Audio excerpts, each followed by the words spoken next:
finishes Wolves 2, Aston Villa 0. We knew, obviously, that Champions League action would take its toll on Aston Villa. Maybe not as much as it has. When you take a look at games after the Champions League, they've just won one of those ties. In the rest of the games, they've won 9 out of 16. Stevie, what happened today? They couldn't break Wolves down. A team that haven't been able to defend At all all season, and they couldn't break them down. I think you have to give Wolves credit. They got blocks, goal made a couple of saves, they got men behind the ball, they made good decisions when they had to defensively. I don't remember a real clear chance that Villa produced.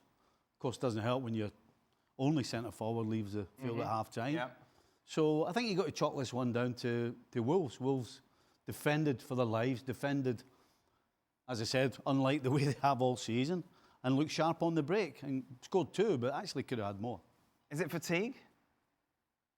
Maybe mental fatigue. I don't think as far as physical fatigue comes in, I don't think that's going to be the issue as such, because bearing in mind they did play at home in midweek as well. So there is the chance to sort of get home, recover straight away after that game. But I think the manager himself, he knows that for some it's just getting quite stale. At times he's tried to make changes like with Bogard, like with Garcia, but it didn't work today. And going to go and play against Wolves, I think Stevie's right. Like, Wolves, in terms of attack, they're a good side, but they concede basically 3 goals a game throughout the season. Conceded, I think, 20 goals from set pieces this year, and Villa couldn't break that down. I think that's going to be alarming from their standpoint, because they're still pushing to be in the Champions League again next year. Yep. And if you're going to do that, you've got to go to places like Wolves and find a way to get a result. And if you can do that, you need someone who's going to score goals. Durant has obviously gone to Saudi Arabia. Ollie Watkins, we don't know how bad that injury is. So here comes, Jules, Super Marcus Rashford. The cavalry's coming.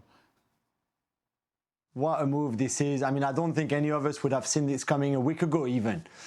But it's pretty, it's not done yet, but it will be done tomorrow, maybe Monday. They've got plenty of time still.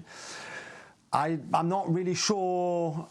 Personally, I'm a bit skeptical about this move. I won't lie. I don't know what kind of shape Marcus Rashford is, but I've been told that he's been training on his own.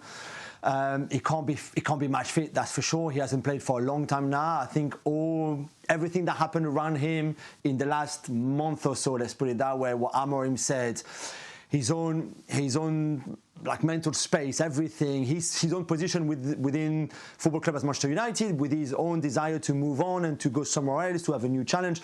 All of that have been very difficult on him, to be fair. I don't know how long it takes you, even if you join a new club, to get back ready to play in the Premier League, for example, or in the Champions League in his case. So I don't know, it's obviously a massive investment from an Aston Villa point of view, because yes, it's a loan, but they will pay most of his wages and he's on massive money. So we'll have to see. I just don't know. Villa for me is not a team that plays on Marcus Rashford's strength. So this is something that again we'll have to see. They've got in Ramsey a really good young player who plays on the left-hand side, because really Rashford is not coming to play as a centre-forward. They can't.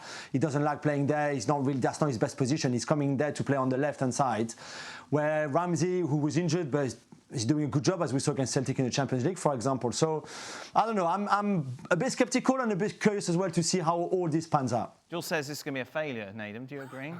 Yeah, that's exactly what he said. Yeah, for sure.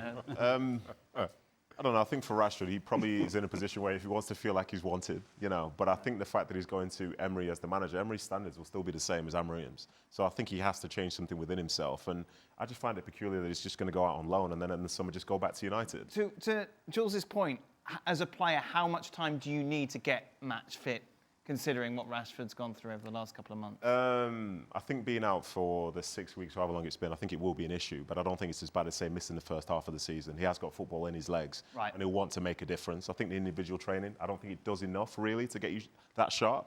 But I think, for me, Emery's going to take his time with him, make sure that he sort of hits the ground running, finds a way to get into the side.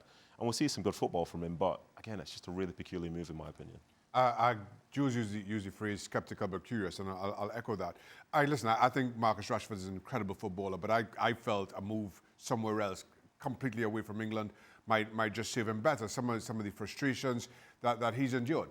The one thing I will say about this, which makes it curious, because on paper, to me, it doesn't make much sense, is Unai Emery.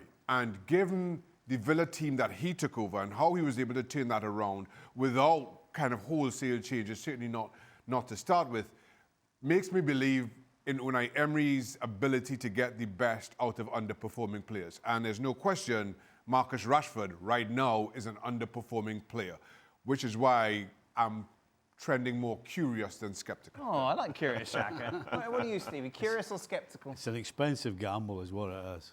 And you're going to a team, Unai Emery's teams, every single one of them has to put a shift in.